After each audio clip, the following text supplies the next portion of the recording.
Góða kvöldi öll sömul. Það gott að sjá okkur öll aftur. Og í dag munum við tala heilan og magan og tenginguna þar á milli og þegar Satan fer í fríið sem hann þurfti svo sannarlega að halda. En áður en við byrjum þá skulum við lúta höfði í bæn og biðja Guð að blessa stundina. Kæri himneski Faðir, við biðjum þig að vera með okkur hér í kvöld. Við biðjum þinn heilaga anda að blessa okkur og leiða okkur og vernda. Kæri Faðir, við biðjum þeim sem eru hér, staddir nú þegar. Kæri Faðir, þeim sem kunna vera á leiðinni, þeim sem ekki gátu komist í kvöld og þeim sem að fylgjast með á netinu. Kæri Faðir, við biðjum þig að blessa ræðumanninn, hann Jan Harry, þegar hann talar til okkar. Og við biðjum þig að vera með okkur þegar við hlýðum á. Og við biðjum þig þína blessun og þína nærveru í Jesú nafni. Amen. Þá ætlum við að syngja þemasalminn okkar, Gefðu gætur að Jesú.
Good evening, everyone, and welcome. Welcome, welcome, welcome. A warm welcome to all of you. So, if you don't mind, you can turn to the one beside you and welcome them.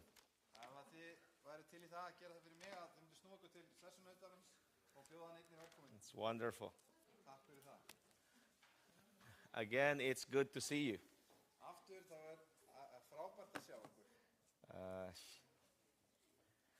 Vignes told me that she was refreshed. She's a refreshed lettuce this evening. A refreshed, I don't know whether that means something in Icelandic. Refreshed lettuce.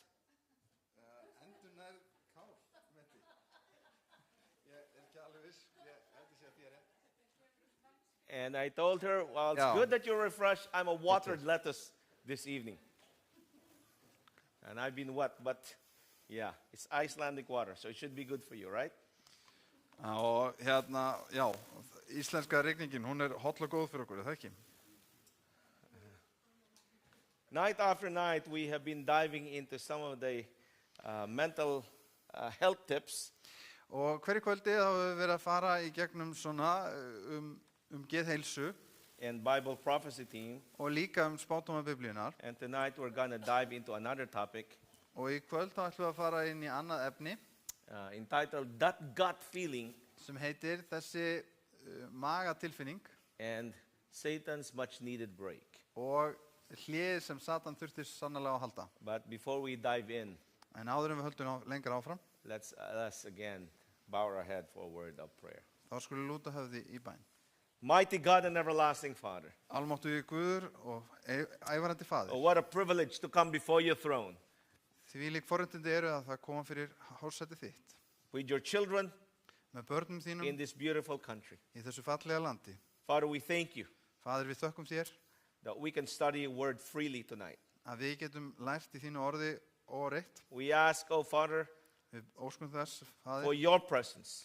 að nærvera þín megi vera hér, Speak to us. að þú megir tala til okkar Minister to us. og að þú megir mæta þörfum okkar.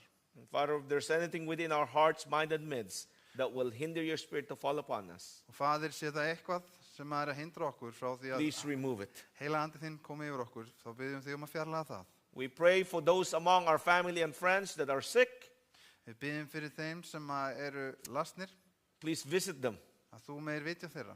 They need your divine touch. Þeir þurfa á þínu We yfirnáttúrulega snertingu. We specially commit to you tonight, Elsa.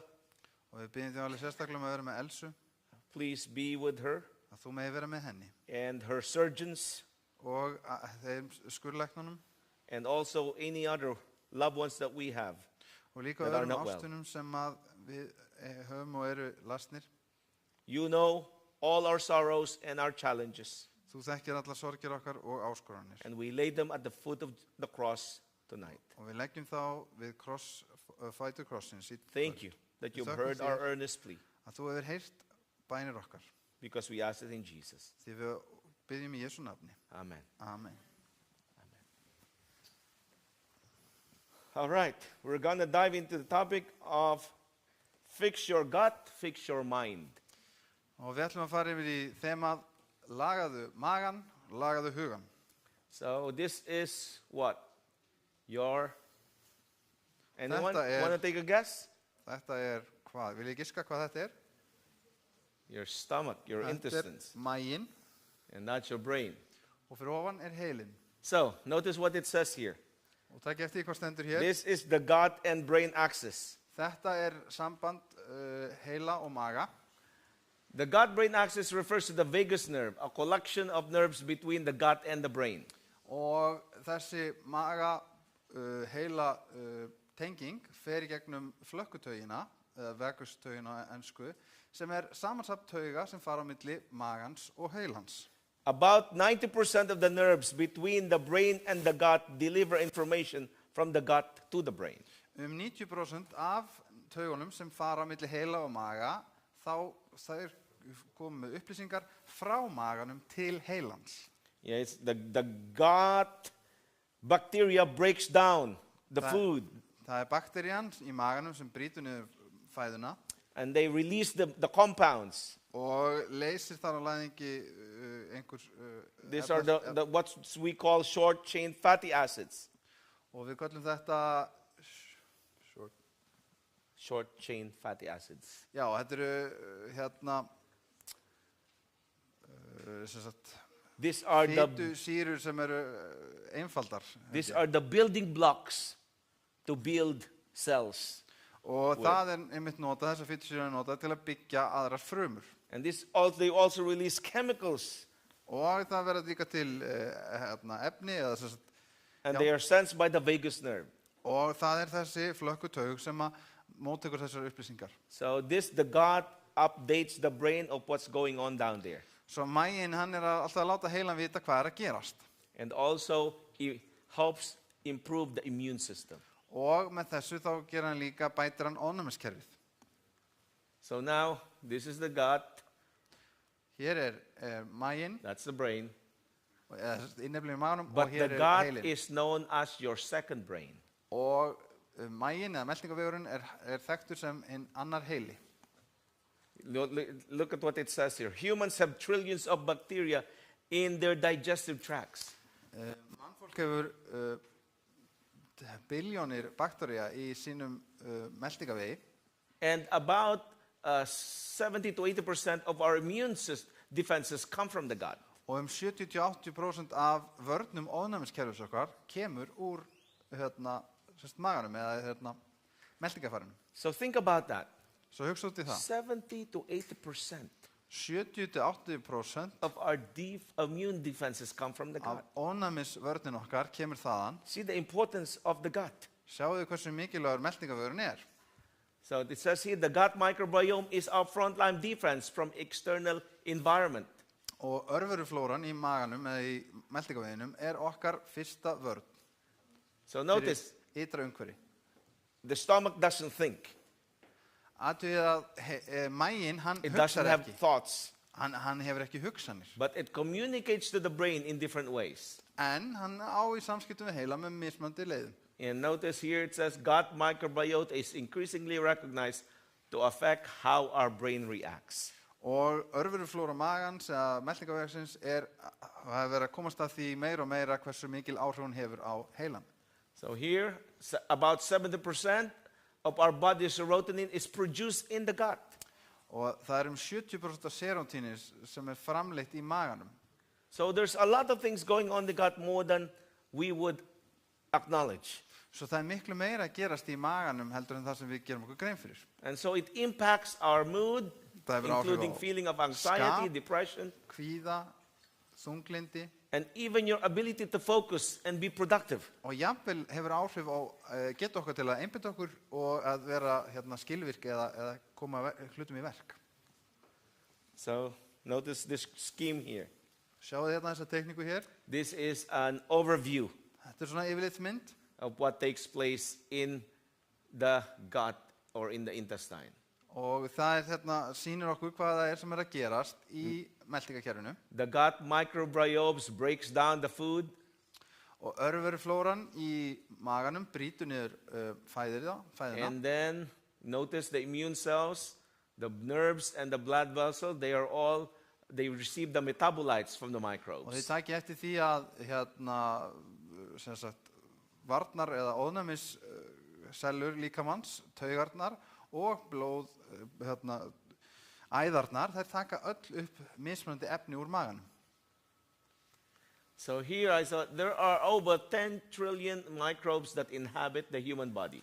Og það yfir 10, takið eftir því það stendur triljóna á ensku en það biljónir á íslensku, þetta ruglandi, örveruflóru, eða semst örvera í maganum eða í líkamannum. And collectively, that's what we call microbiome. Og það það sem við köllum örveruflóru. They live in the gut and intestine, Þau búa helstu í maganum eða semst í meltingakerfinu. where they help to digest Þar sem þau notu til þess að hjálpa til food að and brjóta niður mat synthesize vitamins and fight off og infections. til þess að líka að annarkvort ná úr eða búa til vítamín og berjast við sýkingar. So there are several hypotheses about the gut-brain axis. Og það til nokkrar tilgátur varðandi þetta hvernig heilinn og maginn tengdir And how they talk to the neurons in the brain. og hvernig meltingakerfið talar við taugarnar í heilanum. And some of this are actually done by Dr. Elaine from UCLA. Og eitthvað af þessum rannsóknum hefur verið gert frá Dr. Elaine Husey. And she has successfully proven all these steps Og henni hefur tekist það að sanna þessi skref and published it just a few years ago. og birti bara fyrir örfáum árum síðan. So if you look at this scheme, Svo ef við horfum á hvernig þetta virkar, in 1908, árið 1908, that's more than 115 years ago, over That- 150 years ago, það hefur verið meir en 115 ára síðan, when our knowledge of the gut as our second brain þegar að þessi þekking það að maginn eða meltingakerfið verið annar heili is not known, var ekki til staðar. okay? We have only been getting all this gut and brain axis details in the last 30 years. Því að það hefur bara verið að koma upp á síðastliðnum 30 árum, þessi tenging. But over 115 years ago, En fyrir 115 árum síðan Ellen White wrote skrifaði Ellen White in letter 274, í brefi sem nummer 274, it says, respect paid to the proper treatment of the stomach will be rewarded in clearness of thought and strength of mind. Virðing sem gefin til réttara meðferðar á maganum, eða að fara vel með magan, verður velunað í skýrleika hugsunar og í styrk hugans. We are to show we appreciate our God-given intelligence by eating, studying, and working wisely. Og við eigum að sýna það að við kunnum að meta Guðs gefna gáfur, intelligence, það gáfur, gáfur, með því að borða, læra og vinna viturlega. Remember, the avenues to our brain, Munið það, þessir leiðir sem eru að heilanum okkar, sight, eyes, það eru augun, audio, það eru hearing, hljóð, eyrun, touch. það er snerting. Okay, these are the common. Þetta eru þessi algengustu, But what we think is another one. en líka hugsanir okkar. But that's because of our visual and our auditory inputs. Og það er oft hugsunin okkar oft byggð á sjón eða heyrn. These are the common. Þetta er þetta algengasta. But there's also another avenue. En það er líka önnur leið. That is through the stomach. Og það er í gegnum magan. Because it will affect how you think, how you feel, Því að maginn mun hafa áhrif á hvernig þú hugsar, hvernig þið líður and also your defense and mechanism. og líka bara hvernig varnir líkamans neurotransmitters. eru. So notice what, again, it's written in Gospel Worker 229, page 2. Og takk ég eftir aftur hér, þetta er ritað í Gospel Workers á blaðsíðu 229. Written again over 100 years ago. Skrifa fyrir meir en 100 árum síðan. She said, a disordered stomach produces a disordered, uncertain state of mind. Að magi sem er í ólagi býr til huga sem er í ólagi eða með réttu hugafæri eða óvissu hugafæri. The brain is affected by the condition of the stomach. Heilinn verður fyrir áhrifum á ástandi magans. A disordered stomach is productive of a disordered, uncertain state of mind. Og það er að endurtekið. A diseased stomach produces a diseased condition of the brain. Og sýktur magi, hann býr til sýkt ástand hugans. And often makes one abstinent in maintaining erroneous opinions. Og er oft gerir mann obstinate, bara þrjóskan held ég, ef ég sé þetta rétt, í því að halda fram röngum skoðunum. It's interesting Það er mjög áhugavert. because more and more data Því að meira og meiri upplýsingar in the last 10 years síðustu 10 árum have found the role of microbiota. hafa fundið hvert hlutverk örveruflórunar er. Sorry that here it's cut off, but not in the screen that I have. Afsakið það So I guess it's from Mac to PC. My skjáarpinn apologies. klippir þetta af vegna umbreytingu frá Mac yfir í PC-tölu, Windows-tölu. More and more data is being published Það er verið að birta meira og meira upplýsingum og on the greinum role of microbiota and autism. Hlutverk örveruflóru til dæmis varðandi Not only einhverfu. that, En ekki bara also einhverfu in the depression. og tengt þunglindi. There is an abnormal gut function. Og þá meltingakerfið ekki að virka rétt. So here, notice what it says. Og hér sjáðu hvað stendur. Brain scans show fasting changes brain wiring and improves impulse control through gut bacteria shifts.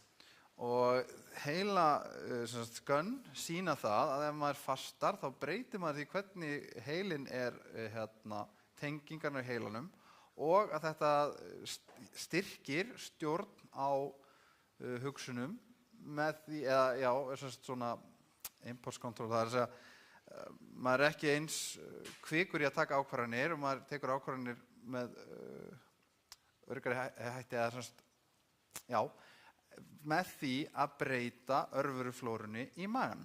It's interesting that this study was soon confirmed by another brain scan that shows there's the brain literally rewires. It's two different studies. Og þetta eru tvær mismunandi rannsóknir og það er áhugavert að það kemur önnur rannsókn eiginlega bara beint á eftir og hún staðfestir að með heilaskönnum staðfestir að það að fasta það bókstaflega breytir því hvernig tengingarnar eru í heilunum. The question is, how does fasting do it? Og þá er spurningin, hvernig gerir fasta það? Notice, Sjáðu þið? you increase the BDNF here. Og sjáðu þetta, það er aukning í BHB-gildum This is the brain-derived neurotrophic factor. og It's a protein það er prótín that is involved sem að gerir það verkum in neuroplasticity. Sem tengist því hversu mikil aðlögunarhæfni er Which í means taugum. it enhances the brain Sem þýðir það að þetta gerir heilan betri í því to have new connections. að búa til nýjar tengingar. There are also other growth factors and proteins and gene expressions Og það eru fleiri hlutir sem hafa jákvæð áhrif á vöxt og þróun heilans that promotes memory and learning. sem styrkja bæði minni og lærdóm. Now Skildi here heilans. it decreases En þetta lækkar þessi gildi, hérna minnum einn, glucose, glúkósa, okay? It also insulin and Insulin. other inflammatory markers. og aðra bólguskylda bólgueinkenni. In short, it decreases inflammation, Í með stuttumáli, það bara minkar bólga í heilanum including microinflammation. og líka þessar svona bólgur On the level of synaptic processes, sem, on the level of the contacts between nerves. sem bara alveg niður á tengingar tauga á milli tauga. So that's what fasting does. Og svo það það sem fasta gerir. Collectively, Og saman, it leads to optimized neuron bioenergetics, að þá leiðir það til bestu líffræðilegu aðstæður fyrir taugarnar, taugafrumunar. that means the neuron has an energy powerhouse called the mitochondria. Og það þýðir það að aflstöð taugafrumunar heitir Mitochondria. mitochondria. Mitochondria is the powerhouse of the cell. Hún semst á aflstöð frumunar So it enhances the function of the powerhouse. og þetta semst á eflir starfsemi orkustöðarinnar It optimizes neuroplasticity and neurogenesis.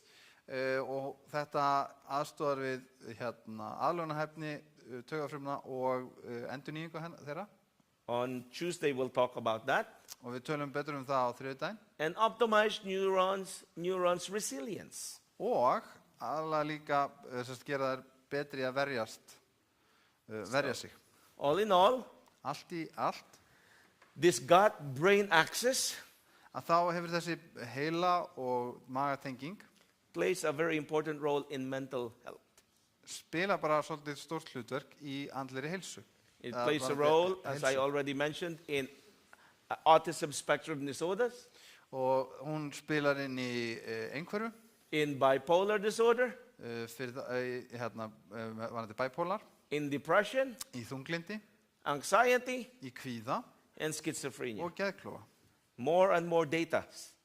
Og það kemur Are alltaf fram coming out. meira og meira af upplýsingum og þetta, rannsóknum.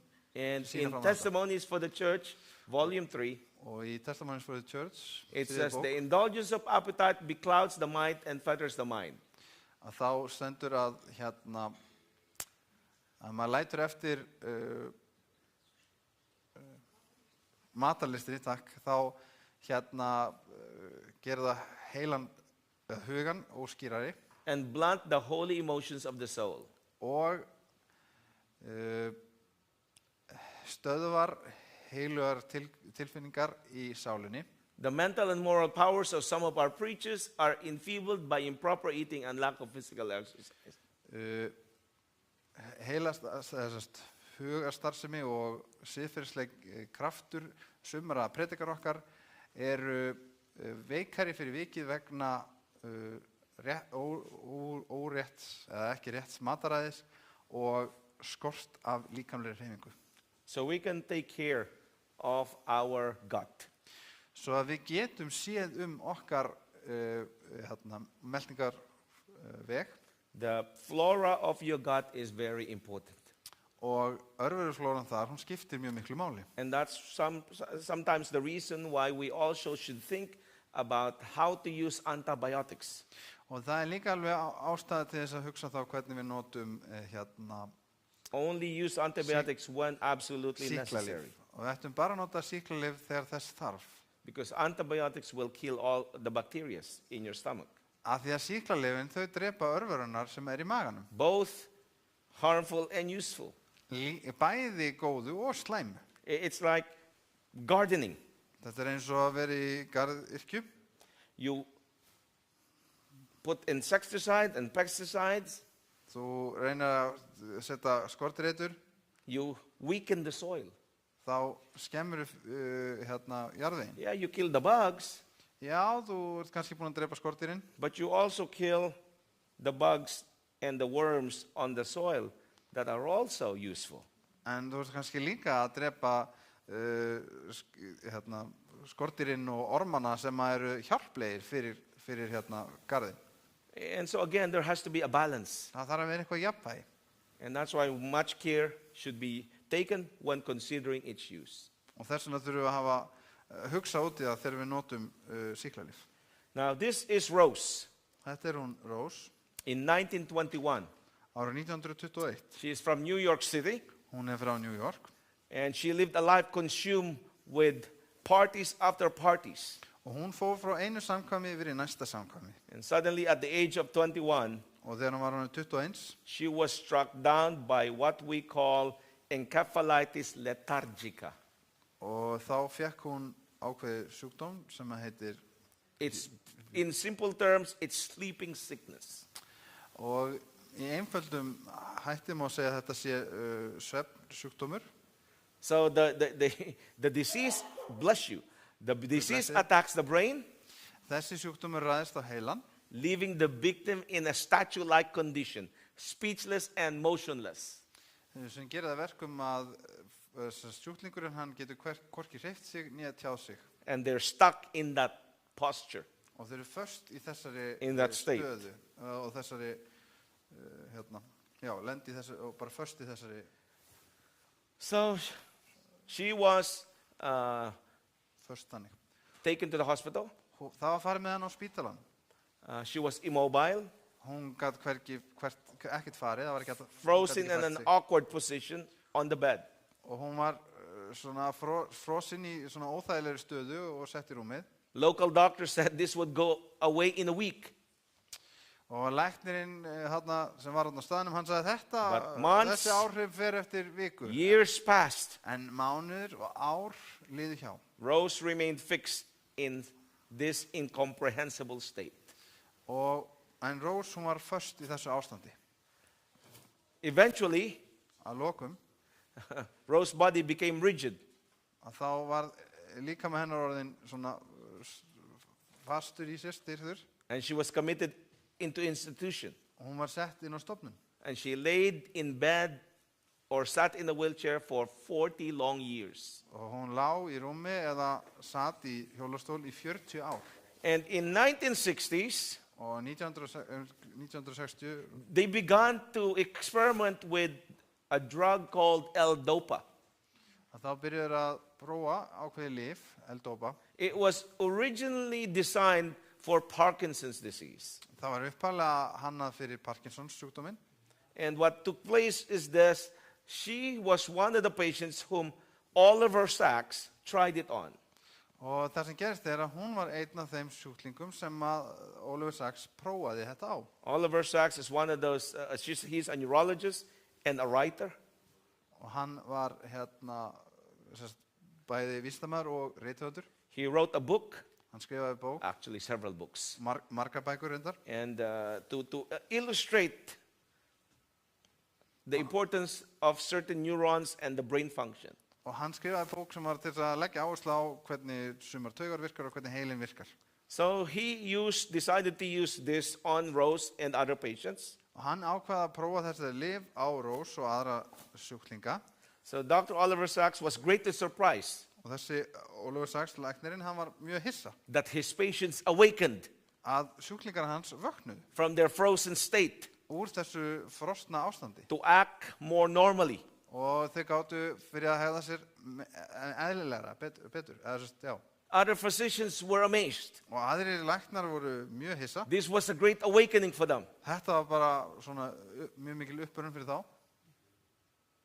Tragically, En after a period of time, eftir stuttastund the effect of L-Dopa began to wane. að þá byrjuðu áhrif lyfsins að dvína. And then the patients did not react to the drug any longer. Og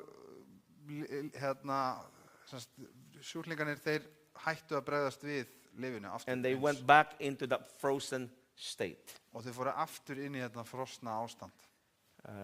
Well, this is encephalitis lethargica. Og það þessi sjúkdómur. The cause of that was never found. Og það var aldrei fundið út úr því hvað veldur þessu sjúkdómi. But it was thought that it could have been due to the Spanish flu, which was epidemic at that time. En það var talið að þetta tengdist spænskuveikinni sem var faraldur á þeim tíma. Now this story Þessi saga, blew up in 1973. hún varð fræg árið 1973. He wrote a book, The Awakening, Hann skrifaði bókina sem hét upp, which was turned into the movie with Robin Williams in the 1980s. uppvakning og þetta var spreytt í kvikmynd seinna með Robin Williams. Now, Satan is going for a break. Satan, hann að fara í pásu. Notice what the Bible says. Sjáðu hvað Biblían segir. For the accuser Því of our brethren is cast down, which accused them before our God day and night. í Opinberunarbókinni 12. kafla 10. versi stendur: Því að niður hefur verið varpað kæranda bræðra vora honum sem að kærir fyrir Guði vorum dag og nótt. The Bible tells us Biblían segir okkur in John 5:28 and 29, í 5. kafla Jóhannesar do Guðspjalls: not marvel at this, for the hour is coming in which all who are in the graves will hear his voice and come forth. There's going to be an awakening. 28. vers: Undristi þetta ekki, svo stund kemur þegar allir þeir sem í gröfinni eru muni heyra raust hans. And this time, this awakening, when we wake up, we will never go to sleep again. Og í þetta skipti þegar við vöknum þá munum við aldrei aftur sofa. The Bible tells us those who have done good to the resurrection of life, and those who have done evil to the resurrection of condemnation. Og Biblían segir okkur í 29. versi: og ganga fram þeir sem gjört hafa hið góða munu rísa upp til lífsins, en þeir sem dríkt hafi illa til dómsins. There will be a great awakening. Það verður mikil vöknun, For those who have done good og þeir sem hafa gert to the hvað sem resurrection gott er, life, munu rísa upp til lífs, and those who have done evil to resurrection damnation. og þeir sem hafa dríkt illa Condemnation, sorry. til dómsins. For the Son of Man shall come in the glory of his Father with his angels, and then he shall reward every man according to his works. Og þetta á Mattheus 16:27 í því það bara lauslega, og því að sonur mannsins mun koma í dýrð sinni, dýrföður síns með englum hans, og hann skal koma með verðlaun hvers og eins í samræmi við verk þeirra. Notice how many resurrections does this Bible passage describe? Takk eftir hversu mörgum upprisum lýsir þessi biblíuteksti. How many? If you're paying attention. Hversu Two. mörgum? Wonderful. Tveimur. Já, All right. What are they called? hvað heita þessar tvær? The resurrection of life Upprisa til lífsins and the resurrection of damnation. og upprisa til dómsins. The Bible tells us exactly when they will take place. Og Biblían segir okkur nákvæmlega hvenær þessar upprisur munu eiga sér stað. So let's go to that. Svo skulum skoða það saman. Notice that the first resurrection Takk eftir því að fyrsta is the upprisun resurrection of life. upp til lífsins. Jesus Christ comes. Jesús Kristur kemur Men and women who have been sleeping in their tomb will be awakened og þeir sem hafa sofið í gröfunum, þeir vakna upp and meet their Lord in the air, og hitta drottin þeirra í loftinu together with those who are living saints. saman með þeim sem eru lifandi í trú. This is a time when the Bible says, for the Lord himself shall descend from heaven with a shout with the voice of an archangel and with the trump of God. Og í fyrsta Þessalóníkarbréfi stendur: og því að drottinum sjálfur mun koma niður frá himnum með það ómögulegt að reyna því þetta hans að bara fletta þessu upp. I'm sorry, I have to look it It's up. okay.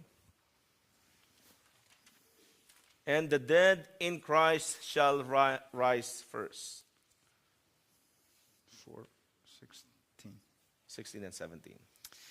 Því að sjálfur drottinn mun stíga niður á himnum með kalli, með höfuðs engins raust og með básunu Guðs, að þeir sem eru dánir í trú á Kristi munu fyrst upp rísa.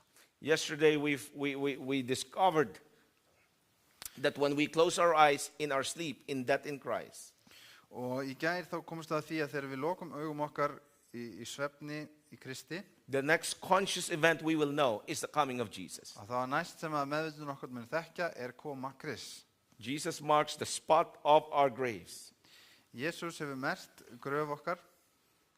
And the Bible tells, then which are alive and remain shall be caught up together with them in the clouds to meet the Lord in the air. Í 17. versi áfram lesum við, síðan munum vér sem eftir lifum vera ásamt þeim hrifnir í burtu í skýjum til fundar við drottins í loftinu og síðan munum við vera með drottni alla tíma. So when Jesus comes, there are only two classes. Þannig að þegar Jesús kemur þá eru aðeins tveir hópar. Those who are saved and those who are lost. Þeir sem eru frelsaðir og þeir sem eru þá glataðir. Those in the first resurrection Það á við þeir sem rísa upp í fyrstu upprusunni and those destroyed by the brightness of his coming. og þeir sem eru eyddir með birtu komu hans. There is no second chance when Jesus comes. Það ekkert annað tækifæri þegar Jesús kemur. That's why the Bible says, Það þess vegna sem Biblían looking segir for the blessed hope and the glorious appearing of the great God and our Savior, Jesus Christ.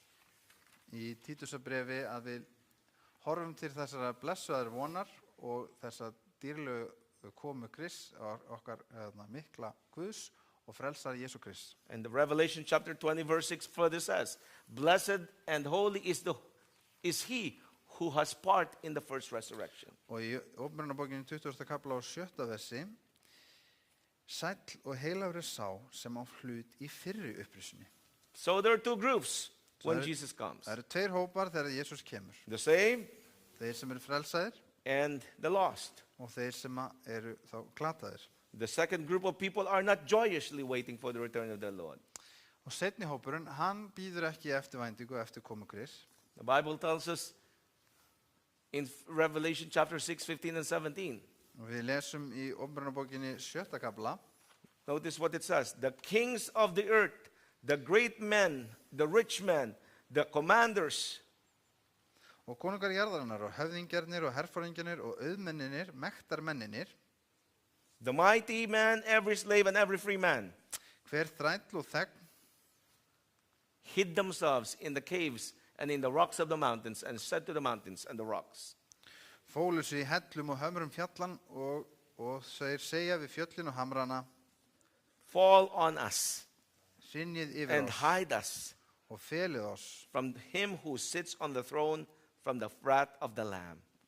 fyrir ásunu hans sem í hásætinu situr og fyrir reiði lambsins. When Jesus comes, Þegar Jesús kemur, there are those group who are excitedly waiting.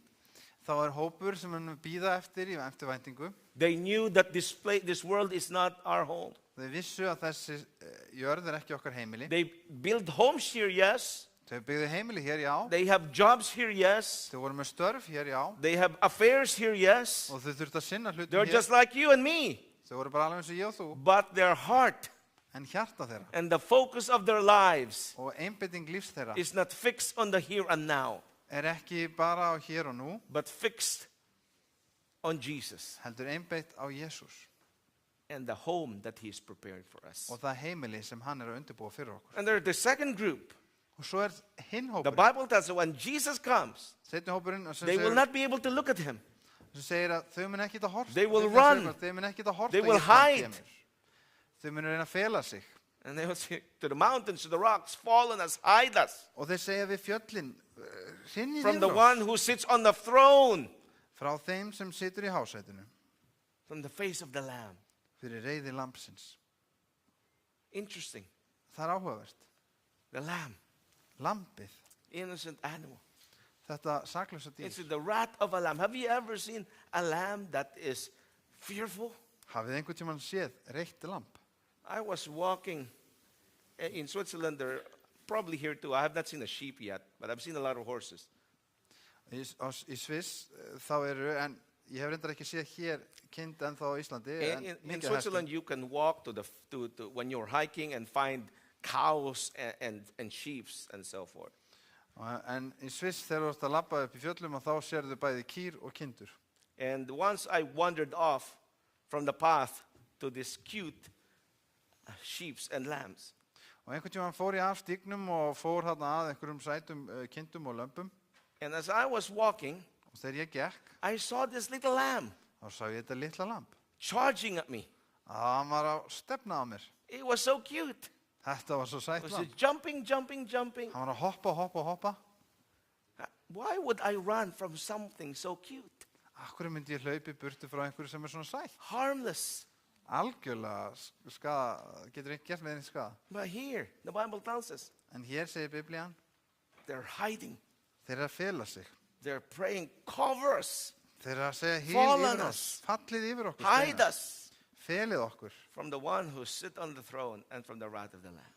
fyrir þeim sem á hásætinu situr og fyrir reiði lambsins. The Bible tells us also in Revelation chapter 6, verse 15, for the great day of his wrath has come, and who is able to stand? Og í 7. versi stendur því að dagurinn er kominn og hinn mikli dagur reiði þeirra og hver mun geta And staðið. this is the question that the devil will never want you to ask. Og þetta er spurningin sem að djöfullinn vill aldrei að þú spyrjir. Who is able to stand? Og hver mun geta staðist? When Jesus comes, Þegar Jesús kemur, there will be those who are joyous to meet him. það munu vera þeir sem mun taka með honum, móti honum með gleði. The first class. Það er fyrsti hópurinn.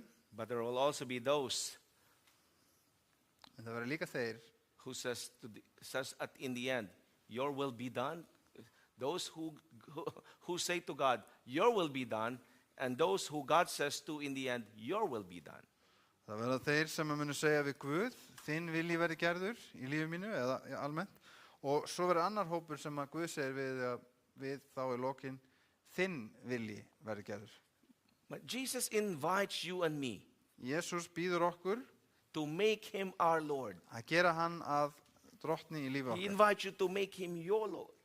Að gera hann að leiðtoga í He lífi okkar. invites you to make him my Lord, Að gera hann drottin í okkar. my Savior, Minn frelsari, your Savior, þinn frelsari, your King, þinn konungur and my King. og minn konungur. No one needs to be unprepared for the coming of Jesus. Það þarf enginn að vera óundibúinn fyrir komu Jesús. We can let him be our Savior Við getum leyft honum að vera frelsari okkar, so he can fill our hearts with love svo hann getur fyllt hjörtu okkar af kærleik and peace og friði and joy og and gleði contentment. og ánægju. And this is the reason we're doing this meeting night after night. Og þetta er ástæðan fyrir því að við erum með þessa fyrirlestara The kvöld eftir kvöld. purpose Tilgangurinn is to make us whole, er að gera okkur heil aftur, to prepare us for the coming of Jesus. að undirbúa okkur fyrir komu Jesú. The second coming of Christ Og að endurkoma Krist is the great hope for all believers. er hinn mikla von fyrir alla trúaða. Now say the Bible tells us in John 14 verse 1 through 3, let not your heart be troubled. Og Biblían segir í Jónasi 14. kapla, You believe in God, believe also in me. In my Father's house are many mansions. If it were not so, I would not have told you so. That I go and prepare a place for you. And if I go and prepare a place for you, I will come again and receive you to myself, that where I am, there you may be also. hjartað þér skelfist ekki, trúað á Guð og trúað á mig, í húsi föður míns eru margar vistaförur. Væri ekki svo, hef ég þá sagt þér, ég færi burt að búa þér stað.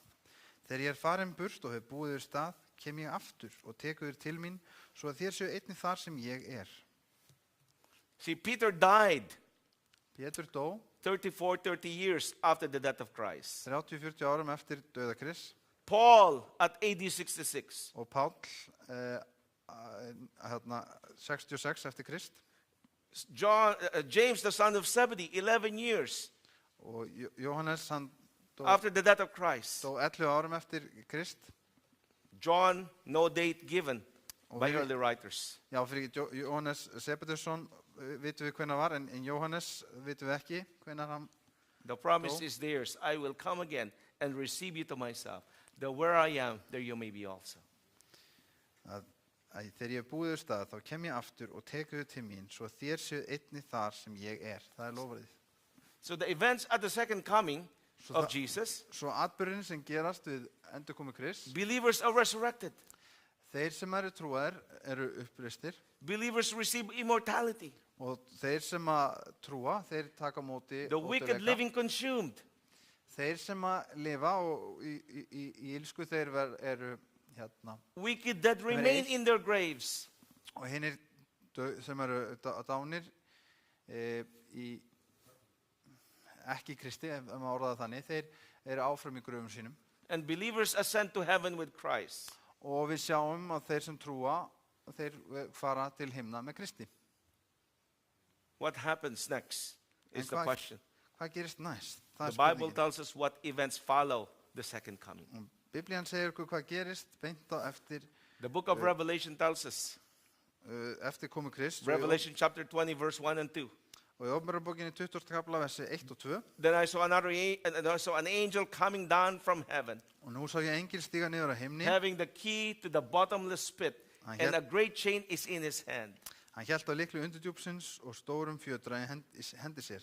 He laid hold of the dragon, that serpent of old, who is the devil, Satan, and bound him for 1,000 years. Og hann tók drekan þann gamla höggorm sem djöfullinn og Satan og batt hann 1000 ár. How long does the Bible say Satan is bound for? Hversu lengi segir Biblían að Satan sé bundinn? 1,000 years. Í 1000 ár. Notice the Bible says that Satan is cast in a bottomless pit. Takk eftir því að Biblían segir honum kastað í undir djúpið. Satan is finally sent to his much needed break. Hann loksins sendur í þetta hlé sem hann þurfti svo sannarlega að halda. The bottomless pit. Þetta undir djúp. The New Testament word written in Greek language for bottomless pit is abusos. Og orðið sem notað í Nýja testamentinu abúsos. It means abyss. Og það þýðir, já, Abyss. staður myrkurs. In the Pacific Ocean, Í Kyrrahafinu, there is an abyss. þá svona slíkur staður. It's known to be the deepest part of the ocean. Það þekkt sem dýpsti staður, dýpsta hafið. If you think Mount Everest is the highest mountain, Og ef við hugsum Mount Everest sem svo hátt fjall, flip that upside down, snúið því við og í öfugt, and you'll find that the Mariana Trench is deeper than that. og þið sjáu að þessi Marianaskurður eða hérna, It's a place hann of dýpri. unknown. Hann lengra niður heldur en It's an Everest abyss, upp. total darkness. Þetta óþekktur svæði og það bara algjört myrkur þarna niðri. You see, the Bible tells us Biblían segir okkur that this abyss is a place of darkness. þetta undirdjúp sem svæði bara það sem myrkur. It's like the earth in the beginning, which was formed and void. Það eins og jörðin áður en að hún var án forms og To describe a desolate earth. það var notað til að lýsa bara tómri And it jörð uses the word abusos. og þar notað líka þetta orð And this abúsos. is likened to the bottomless pit of Revelation chapter 20. Og það samskonar orð og nýtt undirdjúpið hér í 20. kafla Opinberarbókarinnar. So when Christ comes the second time, Svo þegar Kristur kemur að öðru sinni, the righteous dead are resurrected. þá hinnir sem í trú, réttlátir, reistir upp. The righteous living are caught up in the air with them. Og þeir sem eru lifandi, þeir kallaðir með honum. They go to heaven. Og þeir fara saman til himna. And then Og þá, this place is left desolate. að þá jörðin tóm og auð. There's a great earthquake. Það mikill When Jesus jarðskjálfti comes. þegar Jesús kemur. Mountains and islands are moved from their place. Fjöll og eyjur færast til Every building is brought crashing down. og byggingar hrynja niður. And so there will be dead unbelievers all over. Svo að það muni vera dauðir einstaklingar sem ekki trúðu út allt. Why? Hvers The vegna? Bible already told us. Biblían hefur þegar sagt okkur það. They will call unto the rocks, Því að þeir munu kalla á call into the steinana, caves, hide us fela sig inn í hellum og biðja að from fela the sig face of him that sat, the fyrir, lamb, the wrath of lamb that sat on the throne. fyrir augliti þess sem situr á hásætunum fyrir reiði lampsins. So the bottomless pit Svo þetta undirdjúp is the destroyed planet Earth. er jörðin sem búið að eyðileggja. So leggja what í rúst. are the chains that bind Satan? Og svo hvað eru þessar keðjur sem að binda djöfulinn, Satan? The Bible tells us very clearly. Biblían segir okkur það mjög skýrt. For if God did not spare the angels who sinned, but cast them down to hell, Og við lesum það í öðru Pétursbréfi. and delivered them into the chains of darkness to be reserved for judgment.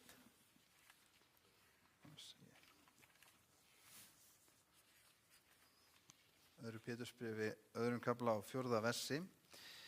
Ekki þyrmdi Guð englunum þeir synguðu. Hann steypti þeim niður í undirdjúpin og setti þá í myrkra hella þar sem þeir eru geymdir til dómsins.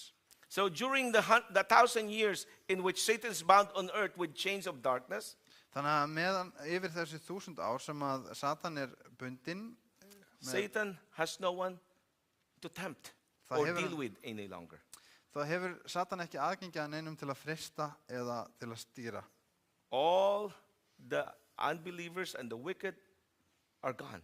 They're Allir dead. þeir sem trúðu ekki og hérna, So here the illir chains, eru farnir. the chain of darkness Svo að hann bundinn þessari keðju myrkurs is simply a state in which he finds himself into. og það má segja að þetta sé ákveðið ástand sem hann lendir í. No one to tempt, Það enginn þar til að freista, no one to even to harm. enginn sem hann getur skadað, He's all alone. hann bara einn. And at this time, he begins to get the full meaning of what the wages of sin means. Og á þessum tímapunkti þá fær hann að átta sig á að fullu hvað þýðir að laun syndarinnar eru dauði. For the wages of sin is death, the Bible tells us. Því að Biblían segir okkur að laun syndarinnar eru dauði. Everything God does is to ensure the security of the universe for eternity. Allt sem Guð gerir til þess að tryggja öryggi alheimsins til eilíðar. To do away with sin forever. Það að gera uppgjör við syndina til God eilíðar. is handling the sin problem in a way that it's not a quick fix. Það ekki til einhver skyndilaust við syndavandamálinu. God desires that sin never rises again. Guð óskar þess að syndin megi aldrei ná fótfestu aftur. And in order for that to happen, Og til þess að tryggja það, two things must happen. þá þurfa að vera tveir hlutir sem gerast. You see, God is love, Því að Guð kærleikur and God is worthy to be trusted. og Guð verður þess að við treystum honum. And the entire universe and angels and human beings on earth must know that God is love. Og allur alheimurinn, englarnir og allir jarðarbúar þurfa að vita það að Guð kærleikur. That He is the God of love. Hann Guð kærleikarsins. That He is worthy to be trusted. Að hann verður þess að vera treyst. That's why Jesus came Það þess vegna sem að Jesús kom to show the world til að sýna heiminum that God loves the world. að Guð elskar hann. That He is this God of incredible love. Að hann þessi Guð, þessar ótrúlega That we can kærleiks. trust Him. Að við getum treyst honum. Friends, Vinir, when Jesus came to this world, þegar Jesús kom til þessa heims, He came þá kom hann and became a lowly person. og varð sem He didn't come as a máttlegur maður. king. Hann kom ekki sem He didn't come konungur. as a lawyer. Hann kom ekki He sem didn't come lögfræðingur. as a doctor, although he's a physician. Hann kom ekki beint sem læknir þó hann hafi læknað. He didn't come as a lawyer, although he knew the law. Hann kom ekki sem lögfræðingur en hann þekkti samt lögin. He came as Hann a kom common sem person. Became a common almenn person maður in a household of a carpenter. í heimilishaldi þar sem var faðir hans smiður. And then from then on, Og svo áfram, I often wondered, why carpentry? og ég hugsa oft með mér af hverju smiður? Out of all the profession, why carpentry? Af öllum greinum starfssettum, af And I hverju thought, the smiður? patience that come with carpentry, Ég hugsaði með mér að þolinmæðin sem kemur með smíðum the perfection one needs to look into. og fullkomnin sem að þarf að horfa til. You see, you and I are always quick fixers. Því ég og þú, við erum alltaf að reyna að leysa eitthvað This hratt is og our, örugglega. this is our our solution Þetta er lausnin okkar, sometimes. stundum. The chair is waggling. Stóllinn er eitthvað aðeins að vagga. So often our solution is, it's waggling. Hann er vaggar aðeins stóllinn. Ég set bara, It's fixed. ég er búinn að laga það, ég setti blað undir. God's solution is not a quick fix. En Guð er ekki í svona skyndilausnum. God's solution is to work that chair Guðs væri frekar þannig hátt að vinna in með such a stólinn way þannig að that it doesn't waggle. hann vaggi ekki lengur. In the same way what he is doing with the new earth. Og það er það sama sem hann er að gera með nýja jörð. He wants to restore it Hann vill endurbyggja hana to its original beauty. upp til upprunalega fegur sinna. But in order to bring us back to that, En til þess að koma okkur aftur þangað, we must know something. þá þurfum við að vita eitt. That God Það er is love. ákveðið, að Guð er kærleikur. That is worthy of our trust. Hann er verðugur trausts okkar. No sin is so dark, God's love cannot blot it out. Það er engin synd svo myrkur að Guðs kærleikur geti ekki That's the þurrkað hann út. beauty of it. Og það er fegurinn við það. No matter what it is that you have done, Það skiptir engum máli hvað það er sem þú hefur gert. no matter what it is that you have done, not only to him but others. Það skiptir engum máli hvað þú hefur gert honum eða öðrum. We have a saying, I forgive you, Og við erum með máltæki sem segir ég fyrirgeð þér, but I cannot forget. en ég get ekki gleymt því. That's the human nature. Það er svona mannlegt eðli. With God, Með Guð, I forgive you. þá segir hann ég fyrirgeð þér, And when you come to him, Lord, please forgive me. og þú kemur til hans og segir Guð fyrirgeðu mér. God says, forgive you for what? Fyrirgeðu þér hvað? For the sin that I gave, that I committed. Fyrir syndina sem ég gerði. And God tells us, but you have given that to me. En Guð segir, en þú ert búinn að gefa mér þessa synd. I remember that no more. Ég man ekki hana lengur. God is not like you and me. Guð er ekki eins og ég og þú. We have apologized.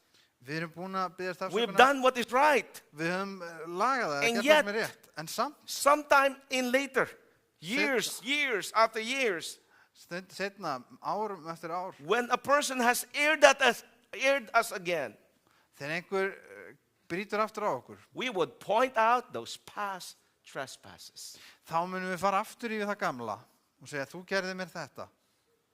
That's you and me. Það eru ég og þú. But that's not how God operates. En það er ekki þannig sem Guð vinnur. You see? Shall He we? goes to any land to save us. He'll go to any land to save us. Hann fer eins langt og hann þarf til þess að frelsa okkur. And he will pull you and I out of any pit. Og hann mun draga okkur úr hverjum þeim forarpitti sem við komum okkur í. You see, this great controversy between good and evil Í þessu miklu deilu milli góðs og ills can never be settled unless the whole universe sees how bad sin is. verður aldrei leist nema allur alheimurinn sjáu hversu slæm syndin er. That means you and I will have to come to a point Sem því það að ég og þú þurfum að koma á þeim when tímapunkti we will hate sin for what it is. að við höfum syndina fyrir það sem hún er. You cannot put a lipstick over it, a makeup over it, and beautify it. Það er ekki hægt að setja bara varalit og farða syndina. We truly see sin for what it is. Við þurfum að sjá syndina fyrir það sem hún er. And so now Satan wanders around the earth. Svo nú er Satan að ráfa jörðina And he begins to contemplate, og hann fer að hugleiða, remembering those words að rifja upp þessu orð that the wages of sin is death. að laun syndarinnar eru dauði. And as the entire heavenly universe looks at earth, Og þegar allur alheimurinn they will horfir, see þá sér hann this is what it's like to be without God. þá sér allur alheimurinn, þetta er nákvæmlega þannig sem að er að maður er án Guðs. Is there anyone alive on earth during the millennium? Er einhver annar lifandi á jörðinni yfir þessu 1000 ár? Well, the Bible already tells us. Á Biblían hún hefur þú þegar I svarað beheld the spurningu. earth, and it was indeed without form and void, and the heavens had no light. Og í Jeremía 4. kafla And then it says here, I beheld the mountains, and indeed they trembled, and all the hills moved back and forth. That's Jeremiah 4, 23 and 27, all the way. Jeremía 23. 3 vers og niður til 27. And I beheld indeed there was no man, and all the birds of heavens have fled. Ég leit jörðin og sjá, hún var auð og tóm, ég horfði til himins og ljós hans var slökknað. Ég leit á fjöllin og sjá, þau nötruðu og allar hæðirnar þær bifuðust. Ég litaðist og sjá, það var engin maður og allir fuglar himinsins voru flúnir. And all its cities were broken down at the presence of the Lord, the Bible says. Ég litaðist að sjá, aldegarna voru orðina eyðimörk og allar borgir hans gjöreyddar af völdum drottins og völdum hans brennandi reiði. For thus said the Lord, the whole land shall be desolate, yet I will not make a full end. Svo segir drottin, skal allt landið verða, en aleyðing á því vil ég ekki gjöra. The Bible further says in Jeremiah 25:33, and at that day the slain of the Lord shall be from one end of the earth even to the other, and to the end of the other end of the earth. Og í 25. kafla Jeremía versi 33 stendur, þeir sem drottin hefur fellt munu á þeim degi liggja dauðir frá einum enda jarðarinnar til annars og þeir munu eigi vera harmaðir, eigi safna saman, eigi jarðaðir, þeir skulu vera að ábyrði á ökrunum. They shall not be lamented or gathered or buried, they shall become refuse on the ground. Well, it's no one around. No one to bury them. Það engin til staðar til að No one to mourn. Það engin þar til að syrgja þá. That's why the Bible says they shall not be lamented or gathered. Þess vegna segir Biblían að þeir munu vera harmaðir né safnað saman. So love brings life. Kærleikur, hann gefur líf. Selfishness brings death. En sjálfselskan gefur dauða, gefur á sig dauða. It's interesting. You find that even this in our daily activities. Og það áhugavert, við sjáum þetta jafnvel í okkar daglega lífi. We find this even here in the nature. Við sjáum þetta í náttúrunni. You know, for example, Dead Sea. Why is the Dead Sea dead? Og spurning af hverju dauðahafið dautt? Why? Why do you think? Hvers vegna haldið það að sé? Because it just receives. Að því að dauðahafið það bara tekur á móti og tekur á móti og tekur á móti. And so it's dead. Og þess vegna það dautt. An ocean, a lake, vatn, a body of water must have flowing water, must have an exit. Vatn, svona vötn, þau þurfa að It hafa must give flæði, útflæði og innflæði og það þarf að vera flæði í gangi. in order for it also to have full life. Það þarf að gefa af sér til þess að geta átt fullt líf. The Bible tells us in Revelation chapter 20 verse 6, blessed and holy is he who has part in the first resurrection. Og Biblían segir okkur í Åpenbararbókinni 20. kafla, Over such the second death has no power. 7. versi, sæll og heilagur er sá sem á hlut í fyrri upprisinu. Yfir þeim hefur hinn annar dauði ekki vald. And it says, but they shall be priests of God and of Christ and shall reign with him 1,000 years. Heldur munu þeir vera prestar Guðs og Krists og þeir munu ríkja með honum 1000 ár. What a passage. Því liggur ritningarstaður. The Bible says the righteous are going to be priests of God. Og Biblían stendur hérna að þau munu vera prestar Guðs And shall reign with him 1,000 years. og ríkja með honum 1000 ár. What are we doing in that reign with Christ? Og hvað erum við að gera þegar við ríkjum með honum? Notice, Sjáu þið, and I saw thrones and they sat on them and judgment was committed to them. 4. versi, og ég sá í hásæti og menn settust í þau og dómsvald var þeim gefið. You are a child of a king. Þú ert barn konungs It says here there are thrones. og hér stendur að það séu hásæti. And this that reign with Christ will sat on them.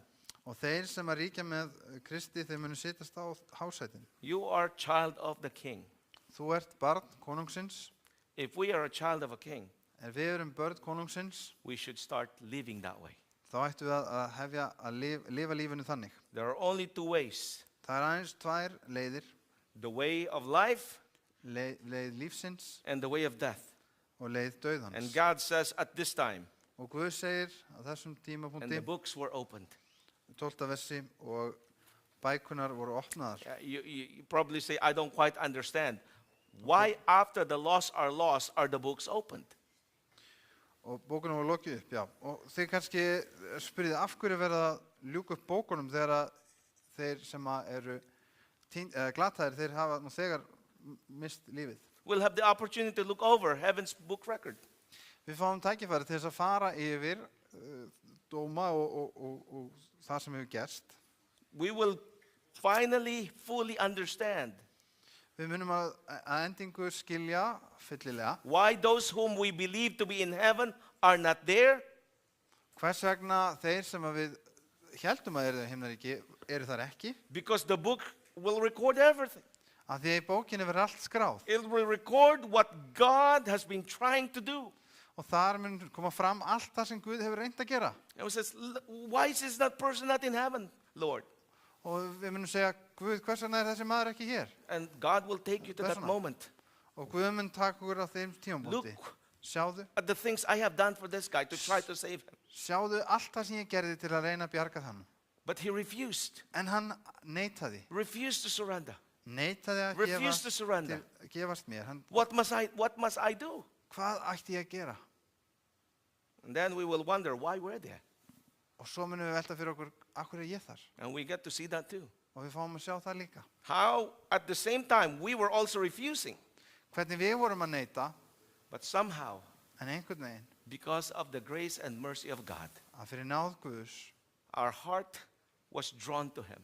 var hjartað okkar laðaðist að honum. Maybe we've attended meeting like this. Kannski komum við á svona fund. Finally, we opened our heart to him Og við opnum hjartað okkar fyrir hann and gave our lives to Jesus. og gáum honum líf okkar.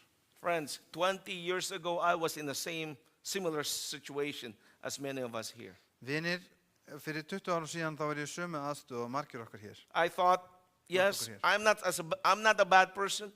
Ég hugsaði með mér, ég er ekki slæm mannvera. Of course, I have my vices. Auðvitað hef ég mitt hlut, ég er ekki alveg hlutlaus. I was giving alms to others. Ég gaf til góðgerðarmála. As a charitable person. Ég var gjafmildur maður. I was kind to people. Ég reyndi að vera góður við fólk. But as I saw the Word of God, En þegar ég leit til orð Guðs, as I studied the Word of God, þegar ég rannsakaði orð Guðs, as I heard Pastor Torres preach, og þegar ég hlustaði á Torres prest predika, the Lord showed me my true condition þá sýndi drottin mér mitt raunverulega ásakomlega and how much I needed a Savior. og hversu mikið ég þurfti á frelsara að And halda. only then, Og einungis þá, I finally gave my heart and my life to Him. og þá gaf ég huga minn og hjarta. That is not to say that before that, I was not refusing His inkling. En það þýðir ekki það að fram að því að ég hef ekki verið að hafna hans I boðum. remember going into some places, Ég man eftir að hafa farið inn doing í svona something I staði, should have been doing. að gera eitthvað sem ég átti ekki að vera að gera. And there was this voice in the back of my head, Og það var þessi rödd aftan í huga mér, the voice of my grandmother, rödd ömmu minnar. says, you can forget us, but don't forget God. Þú mátt gleyma okkur en ekki gleyma Guði. And yet, with that voice in the back of my head, Og jafnvel með þessa rödd aftan í huganum, a voice sent by heaven, rödd sem var send af himni, I still went forward þá hélt ég áfram.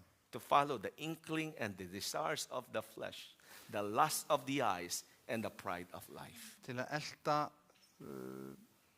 löstugt hjarta, til að svala þeim þorsta en ekki. Those are recorded in the book of heaven. Og þetta er allt skráð í bókum himins. But those things will be removed En allt þetta mun vera fjarlægt when you and I accept Jesus. þegar ef ég og þú tökum á móti Because Jesú. the blood of Christ Vegna þess að blóð Krists removes them all. þvær það allt í burtu. How is it with you? Hvernig er það með þig? Friends, Vinir, during the millennium, God will answer every question. á þessum 1000 árum þá mun Guð svara hverju spurningu. All the questions you have. Öllum spurningum sem þú á. You have 1,000 years Þú er 1000 ár to sit at the foot of the feet of Christ. til að setja við fætur krossins We'll have to, Chris. the opportunity to look over heavenly records. og við höfum tækifæri til að flétta í bókum himnana And we will finally see that God og við munum að lokum sjá has að done Guð everything He could hefur gert allt sem hann gat to save every single person, til þess að reyna að frelsa hverjum including those who are dear to us. líka þeim sem eru okkar ástvinir. It is hard to be lost. Það er erfitt að vera glataður. Anyone who will be lost Hver sá sem mun glatast will be lost only because of their choice. mun eingöngu glatast vegna vilja þeirra. God has the Vals greatest þeirra. dilemma Guð með þessa because He wants áskorun, to save stærstu you and me. áskorun. Sorry, because- God, He has the greatest dilemma Já, hann með þessa miklu áskorun. because He wants to save you and me. Því að hann vil frelsa okkur. Imagine with me. Ímyndið með mér, I'm a sinner, yes. ég syndari, já, This is sin. og þetta syndin. It's an illustration. I'm not saying cell phone is sin. I'm just telling you. It's Þetta an bara illustration. Okay? myndlíking eða myndmál og ég ekki að segja síminn sé synd. When Jesus comes, Þegar Jesús kemur, He wants to get rid of sin. þá vill hann He fjarlæga wants to syndina. do away with sin. Hann vill að syndin sé bara farin. But I'm a sinner En ég who syndari loves the sin, sem að elska syndina. and I hold on to it. En ég vill halda í syndina. How can God get rid of this Hvernig, sin hvernig getur Guð losa syndin í if I burtu? won't let go? Ef ég vil ekki sleppa henni í burtu. Or eventually, Að lokum, when God deals and destroys the sin, að þegar að Guð eyðir syndinni, I will be destroyed with it. þá eyðist ég með henni. You need to understand that God wants to destroy sin, not the sinner. Við verðum að skilja það að Guð vill eyða syndinni en ekki syndarann. He wants to save the sinner. Hann vill frelsa But syndarann. how can He save the sinner En hvernig getur hann frelsa syndarann? when he won't let go of the sin? Þegar að syndarinn vill ekki sleppa takinu af syndinni. That's the reason why He's pleading. Let go of it. Og það er þess vegna sem að hann þrábiður okkur slepptu takinu And á He's henni. telling us, my son, Og hann segir okkur, sonur minn eða give dóttir, me thine heart gefðu mér hjarta þitt and let thine eyes observe my ways. og láttu augu þín líta vegu mína. I remember Og ég man, when I was courting my wife, þegar ég var að kynnast konu minni and she's captured my heart. og hún var búin að fanga hjarta mitt And Samuel, og Samuel, I was just looking at her ég var bara að fylgjast með henni, horfa á hana because she captured my heart. því að hún var búin að ná hjarta Couldn't mínu. take my eyes off her Ég gat eiginlega bara ekki sleppt augunum because af she henni captured my heart. af því að hún hefði gripið hjarta mitt. Has Christ Hefur Kristur captured our heart? gripið hjarta okkar. Give Him your heart. Gefðu honum hjarta þitt And when you do that, og þegar þú gerir það, your eyes will Amen. observe His ways. þá munu augu þín fylgja vegi hans. Let go Slepptu takinu what needs to be let go. á því sem þarf að sleppa. Every question about His justice and love will be fully answered. Hver spurning sem borin upp hans réttlæti og kærleika mun vera svarað að fullu. There will be at least 3 surprises in heaven. Það verður þrennt sem mun koma okkur á óvart á himnum. You know what the first surprise is? Vitið þið hvað fyrsta sem mun koma okkur á óvart? You're there. Að þú ert þar. The second surprise, Og númer 2 sem við erum hissað um, people you thought should not be there are there. að það er einhverjir þar sem að þú hafði vonað að væri ekki þar. And the third surprise, Og einn þriðja sem mun koma okkur á óvart. people you thought that should be there Fólk did not sem make þú it. taldir að væri pottið þar eru ekki þar. And this is a time when we can ask God, what went wrong? Og þarna er tækifæri til þess að spyrja Guð hvað fór úrskeiðis. Every question about His justice and love will be fully answered. Hverju spurningu réttlæti hans og kærleika mun vera svarað að fullu. Do you not know that the saints will judge the world, the Bible says? Og í fyrstu Korintharbréfi stendur, vitið þið ekki að hinir heilugu munu dæma heiminn. Well, that's a solemn responsibility. Það er mikil skylda.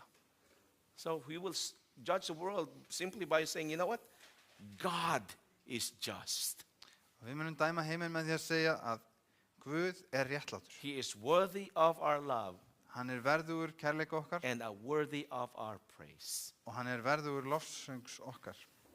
During the millennium, the righteous are in heaven, Og í þessu árþúsund þá eru hinnir réttlátu á himnum, the wicked remain dead, hinnir Satan and his angels are bound on the earth, hinnir slæmu eða hinnir illu þeir eru dánir og Satan og engla hans eru bundnir á Earth is jörðinni desolate. og jörðin tóm. What happens after the millennium? En hvað gerist eftir árþúsundin? The Bible tells us what Biblían segir okkur áfram. Hvað the gerist? wicked dead are resurrected. Hinnir illu eru reistir upp The Bible tells us in Revelation chapter 20 verse 5. og við sjáum það í Opinberarbókinu 20 vers 5. But the rest of the dead did not live again until the 1,000 years were finished. En aðrir dauðir lifnuðu ekki fyrir en 1000 árum voru liðin. When all the questions had been raised, Þegar öllum spurningum hefur verið svarað the 1,000 year has ended. og 1000 árin eru með lokin God has dealt with all the questions there is in our minds. og Guð hefur svarað öllum þeim spurningum sem kom upp í huga okkar, God, the Bible tells us, þá segir, segir Biblíun okkur að the Guð dead will be resurrected. að hann reisir upp hérna aðra sem eru látnir Number in as a sand of a sea. og fjöldi þeirra eins og sandur sjávarins. The Bible also tells us Biblían segir okkur líka now that Satan will go out to deceive the nations which are in the four corners of the earth. og þegar 1000 árum liðin mun Satan vera leystur úr fangelsinu sínu og hann mun ganga út til að leiða þjóðirnar afvegaleiðar, þær sem eru á 4 skautum jarðarinnar. Satan's power is awakened. Kraftur Satans virkjaður aftur And now when the 1,000 years is over, og þegar 1000 árunum lokið, the Bible tells us, then I saw the city, holy city, New Jerusalem, coming down out of the heaven from God, prepared as a bride adorned for her husband. og sjáum við í 21. kapla öðru versi, og ég sá borgina helgu, nýju Jerúsalem, stíga niður á himni frá Guði, búna sem brúði, skartar fyrir mannin sínum. So here you see God is coming down Hér sjáum við að Guð að koma niður with the New Jerusalem, með hérna nýju Jerúsalem and it's coming down on earth.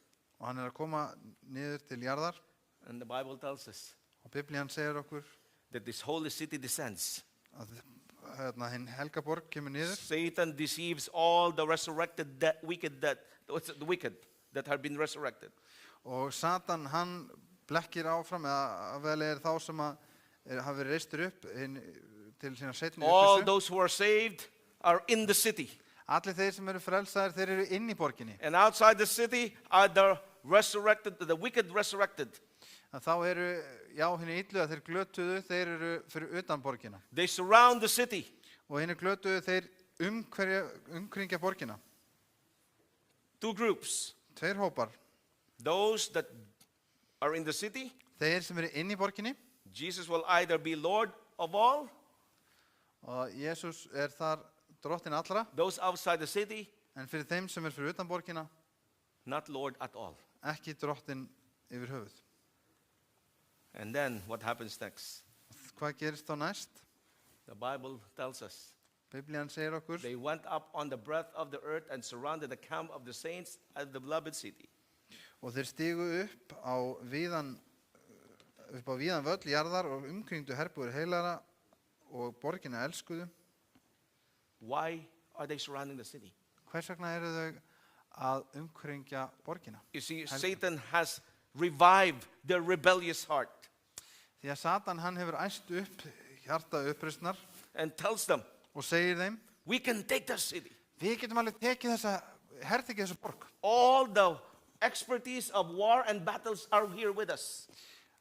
Hér eru fullt af sérfræðingum barda og hernað. The best of the best are here. Bestu af þeim bestu í hernaði. We can take the city. Við getum alveg tekið þessa og yfirtekið þessa borg.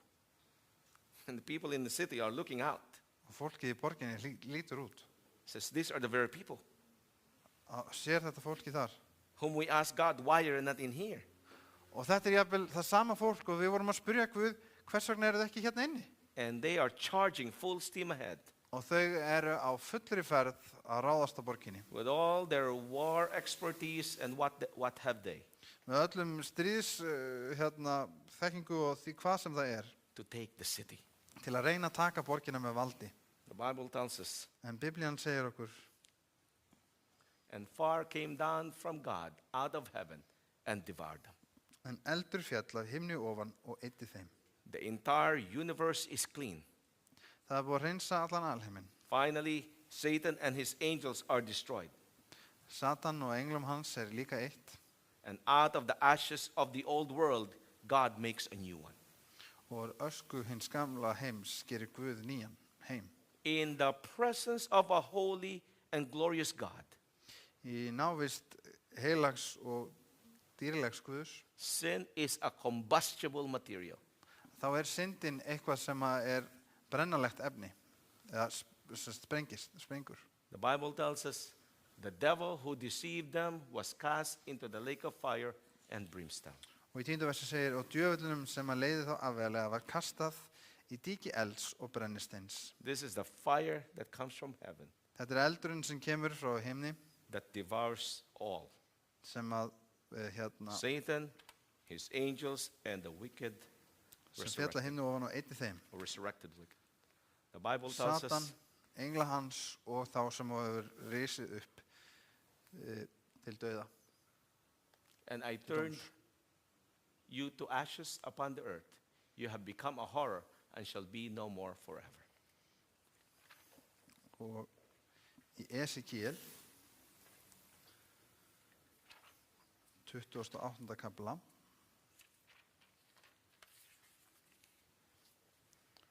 18. og 19. vers, og það stendur: með hinum mörgum misgjörnum þínum og með hinum afsaki 28. 18 and 19. Þá lét ég eld brjótast út frá þér og hann eyddi þér og gjörði þig að ösku á jörðinni í augsýn allra sáu þig. Þetta seinni hluti versins. See, the entire universe declares finally that just and righteous are thy ways, O God. Og allur alheimurinn, hann viðurkennir að lokum að réttlát og góð vegir Guðs. This amazing scene is portrayed in the last 2 chapters of Revelation. Og þetta útskýrt í síðustu köflum Óperanabókarinnar. And it begins with these words. Og það byrjar með þessum orðum. Now I saw a new heaven and a new earth. Og ég sá nýjan himinn og nýja jörð. For the first heaven and the first earth had passed away. Því hinn fyrri himinn og hinn fyrri jörð horfin. And also there was no more sea. Og hafið ekki framar til. No more sea. No more separation. Hafið ekki lengur framar til, engin aðskilnaður God lengur. has completed the work that he needs to do. Guð hefur lokið verkinu sem hann þurfti að gera. Creates a glorious, perfect new earth Hann búinn að skapa dýrlega nýja jörð for you fyrir and þig for me. og fyrir mig. The Bible says, Biblían segir, if you love me, ef þið elskið mig, keep my commandments. þá haldið þið boðorð mín. Friends, Vinir, the Bible says, Biblían segir, here is the patience of the saints. Here are they who keeps the commandments of God and the faith of Jesus. Here are the faithful ones hér reynir á þolgæðina heilu, þeirra varveita boð Guðs og trúna á Jesú. who did not trust in their own knowledge, in their own feelings, in their own mind. Þeir sem treysta ekki á sínar eigin þekkingu eða tilfinningar eða eigin huga, But they learned to trust God. heldur lærðu að treysta Guði. The last chapter in the book of Revelation describes the redeemed this way. Og síðasti kafli Óperanabókarinnar lýsir hinum endurlaustu þannig. Friends, heaven, Vinir, himnaríki the new earth, og hin nýja jörð, the new Jerusalem nýja Jerúsalem, will come down mun koma niður with you in it með or þér without you in it. í henni eða án þín. But God is doing all that it takes En Guð að gera allt sem hann getur for you to be part of that. til þess að þú getur verið með í því. Satan and his angels are destroyed. Satan og engla hans munu eyða. The question that I have for you this evening, Spurningin sem ég hef fyrir þig í kvöld what would keep you hvað það sem myndi hefta þig frá því from being there with him? að vera þar með honum? Have you settled it in your own heart? Hefur þið ákveðið það í þínu eigin hjarta?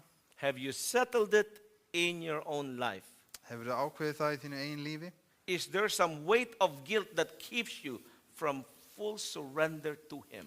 einhver byrði sektar sem að heldur þér frá því að gefast honum að fullu? God has an interest in you. Guð hefur áhuga á þér. Do you have a habit or a temptation that binds you? Hefur þú venju eða freistingu sem bindur þig? Friends, you Vinir. can be free. Þið getið verið laus. Night Frjáls. after night, Kvöld eftir kvöld God has been speaking to you. hefur Guð talað til þín. One day, Jesus is going to reign on that throne of the universe. Dag einn mun Jésús sitja á hásæti alheimsins, But tonight, en í kvöld he wants to reign on the throne of your heart. þá vill hann stíga á hásæti hjarta þíns. The greatest throne Mikilvægasta hásæti which Christ wants to reign in sem Kristur vill ríkja í. is not the one made of gold. Ekki hásæti sem búið til úr gulli, It's the throne of your heart. heldur hásæti hjarta þíns. The question is, Spurningin do you want him vilt þú hann? to reign at the throne of your heart? Viltu að hann ráði ríkjum í hásæti hjarta þíns? When I gave my life to Jesus, Þegar ég gaf Jesú líf mitt, I thought, man, I'm going to give up all these things. þá hugsaði ég með mér að ég væri að fórna svo mörgum. And I did. Og ég fórnaði einhverju. I thought my life is now fully surrendered. Og ég hugsaði með mér, nú líf mitt að fullu gefið Guði. It took me 19 years Það tók mig 19 ár after to realize eftir það til að átta mig á that I have not fully surrendered. að ég hefði ekki gefist að fullu og öllu. Because God has been calling me Því að Guð hefði verið að kalla mig to the ministry. að starfa fyrir sig, And I stayed at my work, en ég hélt áfram að vinna þar sem ég var thinking að vinna. Og I hugsaði, can work and preach, og ég hugsaði að ég geti bara unnið og predikað og unnið og earn predikað. money to pay for the bills. Ég geti unnið og fengið fyrir launum til að borga reikningana. But then I realized En svo áttaði ég mig á því God is calling me to leave that behind fully að Guð hafi kallað mig til þess að skilja það eftir and fully trust him. og treysta honum til fulls. It was a hard thing to do, Og það var erfitt að gera það. but I realized En ég áttaði mig á því if I don't do this, ef ég myndi ekki gera það, I would never be content. að þá yrði ég aldrei I ánægður. would never have peace. Ég myndi aldrei hafa frið. And I knew that I loved Jesus. Og ég vissi að ég elskaði Jesú. And so I prayed, Svo ég bað, Father, give me that love for you Faðir, gefðu mér þessan kærleik til þín. more than love for security, Meiri kærleik heldur en ég hef fyrir more öryggi. than love for certainty. Meiri en kærleikin sem ég hef fyrir Give me that love that I do not have. öryggi. Gefðu mér þennan kærleik sem ég vantar. And finally, Og að lokum, God's love broke forth. að þá kom kærleikur Guðs til mín In 2020, og 2020 I wrote a resignation letter, þá skrifaði ég uppsagnabrif gave it to my director. og ég gaf yfirmanni mínu það. Probably one of the hardest things I had to do in my life. Örugglega eitt það erfiðasta sem ég hef gert í lífi mínu. But it didn't seem hard no more. En allt í hennu þá var það ekkert eins og svo erfitt eftir allt. Because there is nothing too hard when you love the Lord. Því að það ekkert sem of erfitt þegar við elskum Drottin. I don't know what it is that's hindering you. Ég veit ekki hvað það sem að heldur þér aftur. You know it, God En þú knows it. veist það og Guð veit það. And this evening, Og í kvöld, if there is something that you're holding on to, ef það eitthvað sem að þú ert að halda í, no matter what that is, alveg sama hvað það I don't need to know. Ég þarf ekki að vita hvað You það know it, God knows it. Þú veist það og Guð veit það. And tonight you want to say, Lord, Og í kvöld viltu segja Drottin, I want to give it to you tonight. ég vil gefa þér það í kvöld. I want to be fully yours. Ég vil vera þín að fullu. If that is you, Ef það þú, I invite you to stand. þá biðið þig að rísa á You say, fætur. Lord, I'm giving this to you tonight. Og segja, Drottin, ég að gefa þér þetta í kvöld. It is hindering me Það að hindra mig from giving you frá fully því að My heart gefast þér and my að life. fullu. Gefa þér hjarta mitt og huga. my every fiber of my being, Hverja, allan með alla. with their heads bowed and eyes closed. Með augun lokuð og If that is höfuði you. hallað niður. I invite you to stand and we'll pray for you. þá bið ég að rísa á fætur og við munum biðja fyrir þér. Don't need to do it if it's not you. It's okay. Og þú þarft ekki að standa upp ef þetta á ekki við But þig, if it is you, eingöngu ef þetta á við þig, I invite you to do so. þá bið ég að gera það. I'm going to kneel right here in the front. Og ég mun krjúpa hér fremst. Maybe you're struggling with something Kannski áttu erfileikum með eitthvað and you need special prayer. og þú þarft sérstaka bæn And you can come forward og þú mátt koma fram according to your faith, according to your desire, eins og þrá þín according to God's inkling in your heart. og eftir því sem að Guð að kalla þig til. And we will bring it together Og við munum to koma saman Jesus. og við munum gefa það til Jesú. Friends, there's Vinir. no better place to be Það engin betri staður til að vera á than at the foot of the cross. heldur við fætur krossins. This is a place I'd rather be daily. Þetta staðurinn sem ég vil vera á hverjum degi. Safer to be at the foot of the cross, Það öruggar að vera við fætur krossins, more at the foot of the cross than the pulpit. meira við fætur krossins heldur en við ræðupúltið. Because at the foot of the cross, Því að við fætur krossins, Jesus þar er is Jesú lifted. og þar er honum lyft upp. And the Bible says, Og Biblían segir when he is lifted, að þar sem honum er lyft upp, will draw all men unto him. að þá mun allir menn dragast til hans. So whatever it is that you are struggling with, Svo hvað sem það er sem þú ert í erfileikum með, maybe you have special prayers, kannski hefur þú sérstakar bænarósk, special burdens. sérstakar byrði. I don't know what you're going through, Ég veit ekki hvað það er sem þú ert að fara í but God gegnum, knows. en Guð veit það. And if that is you and you want to give it to God tonight, Ef það er þú og þú vilt gefa það Guði í kvöld, you can come. þá getur þú komið. Maybe those watching at home, I do not know where you are. Og þið sem kannski er að fylgjast með á netinu, I invite you to kneel where you are too if you're at home. þá býð ykkur að krjúpa til bænar þar heima And we will bring it together. og við munum koma þetta saman. No one left behind. Það þarf enginn að vera skilin eftir. Father in heaven, Kæri faðir að himnum, here are your people here in Iceland. hér er fólkið þitt á Íslandi We are standing before you og við stöndum frammi fyrir þér and kneeling before you. og við krjúpum fyrir þér. And you understand Og þú skilur the burdens we carry. þær byrðir sem við berum. You know our challenges. Þú þekkir raunir okkar, You know our struggles. þú þekkir vandræði okkar, You know our pains þú þekkir sársöku okkar, as much as our joy. eins mikið og gleði okkar. Father, we place them at the foot of the cross tonight. Kæri faðir, við erum hér við fætur krossins í Please kvöld. do for us that which no human power can do. Gerðu fyrir okkur það sem engin mannlegum máttur getur Give gert. us victory Gefðu okkur sigur. as we give these struggles to you. Þegar við gefum þér As byrði okkar we give this that hinders us from giving our lives fully to you. og þegar við gefum það sem hindrar okkur frá því að We fylgja þér ask að that in the fullu. name of Jesus, Og við byggjum þessi í Jesú nafni. your Holy Spirit Við byggjum þinn heila anda will be poured out að in heila andi abundant þinn með vera portion. útilt yfir okkur. Forgive us and cleanse us. Að þú megi fyrirgefa okkur og hreins okkur Restore unto us the joy of your salvation. og gefa okkur gleði frelsuna þinnar And give us the assurance og fullvissu. of the promises in your words. Það er loforðin sem í ritningunni eru. Father, attend to also the secret prayers of our heart. Kæri faðir, hlýð þú einni á leyndarbænir hjarta okkar. May the plan of the enemy continue to fail for us. Að megi áform óvinnarins ekki framganga í Bring us lífi home okkar. safely Komdu okkur með heim örug and back here again on Tuesday. og aftur hingað. And thank á you that you've heard our morgun og prayers, kvöld. Og þakk fyrir að þú hefur heyrt bænir okkar because we ask it in Jesus. að við byggjum þessi í Jesú. Amen. Amen.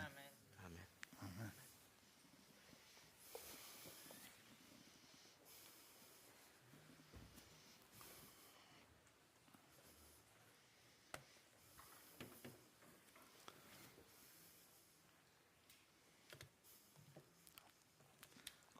Thank you. Thank you.